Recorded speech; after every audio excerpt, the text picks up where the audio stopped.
সকালে Dhaka residential model কলেজে অনুষ্ঠিত হয় বাংলাদেশ ইকোনমিক্স অলিম্পিয়াড। এতে প্রধান অতিথি হিসেবে উপস্থিত ছিলেন অর্থ উপদেষ্টা সালেউদ্দিন আহমেদ। এ সময় নিজের দায়িত্ব সম্পর্কে কথা বলেন অর্থ উপদেষ্টা। বলেন অর্থ মন্ত্রণালয় ছাড়াও নানা ধরনের চ্যালেঞ্জের কথা।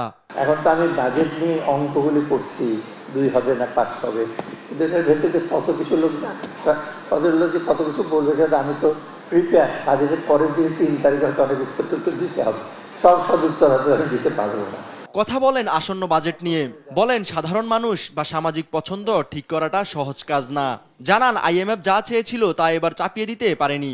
বাইরের থেকে আপনারা দেখছেন তো IMF ওয়ার্ল্ড ব্যাংকের কত কিছু কথাবার্তা বলে ফেলে, সেটা যদি একবার সুখকর না, সেটা সাব অপটিমাল সলিউশন আমরা দিয়েছি, সেটা হয়তো পারি না, বা ওরা যে যেটা করতে দিল সেটা চাপিয়ে দিতে পারে না, আমরা একটা সলিউশন আসি। নানা ধরনের সমালোচনা সম্পর্কে অর্থ উপদেষ্টা বলেন এসব কিছু দেশের ভাবমূর্তি ক্ষুণ্ণ করে।